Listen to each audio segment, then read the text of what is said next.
அன்பர்களுக்கு வணக்கம். இன்றைய பதிவிலே அபிராமி பட்டர் எழுதிய அபிராமி அன்னை பதிகம் என்ற பாடலில் 22வது பாடலும் அதனுடைய விளக்கத்தையும் பற்றி பார்க்கலாம். மிகையும் தூரத்த வெம்பணியும் பிணியும் துரத்த வெகுளியானதும் துரத்த மிடியும் துரத்த நரைத்திரையும் துரத்த மிகு வேதனைகளும் துரத்த பகையும் துரத்த வஞ்சனையும் துரத்த பசிமோகமும் துரத்த பலகாரியமும் துரத்த நகையும் துரத்த ஊழ்வினியும் துரத்த நாளும் துவர்த்த வெகுவாய் நாவரந்து ஓடி கால் தளர்ந்திடும் என்னை நமனும் துரத்துவானோ அகில உலகங்களுக்கும் ஆதார தெய்வமே ஆதி கடவுரின் வாழ்வே அமுதீசர் ஒரு பாகம் அகலாத சுகபாணி அருள்வாமி அபிராமியே.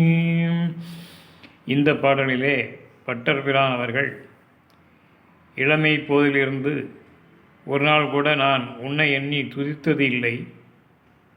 இப்பொழுது பணம் என்று அலைந்து மோகத்திலும் அலைந்து பெண்ணாசை பொன்னாசை உடலாசை போன்ற ஆசைகளினால் அதனுடைய பின்னாலேயே ஓடி உன்னை நான் ஒரு நொடி பொழுது கூட என்னுடைய மனத்திலே இருக்கவில்லை, நினைக்கவில்லை. இப்பொழுது வயதாகிவிட்டது. நோய் துரத்துகிறது, என்னை கோபம் துரத்துகிறது, பசியும் பிணியும் துரத்து கொண்டு இருக்கிறது. எல்லா வகையிலும் முயற்சி செய்து தோற்று போய் வேதனைகளும் கஷ்டங்களும் கவலைகளும் என்னை துரத்தி கொண்டே இருக்கிறது. பல காரியங்கள் என்னால் செய்ய முடியவில்லை என்று ஏக்கத்தில் மனம் ஏங்கி தவிக்கிறது. ஊழ்வினையும் என்னை துரத்துகிறது.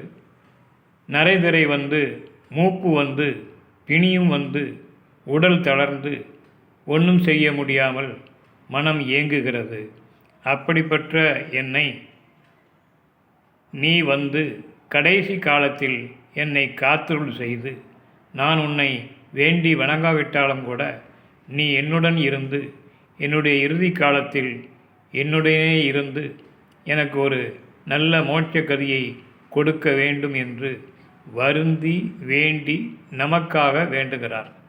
நாமும் அதே போல அன்னையை நினைத்து தினந்தோறும் ஒரு பொழுதாவது வீட்டில் விளக்கேற்றி வைத்து இந்த அபிராமி அன்னை பதிகம் என்ற பாடலில் ஒரு பாடலாவது மனம் உருகி பாடினால் கண்டிப்பாக நமக்கும் ஒரு நல்ல கதி கிடைக்கும். எனவே எல்லோரும் அன்னையை வேண்டி விரும்பி வணங்குவோம், தொழுவோம். வாழ்க்கையில் எல்லா வளங்களும் நலங்களும் பெறுவோம். நன்றி, வணக்கம்.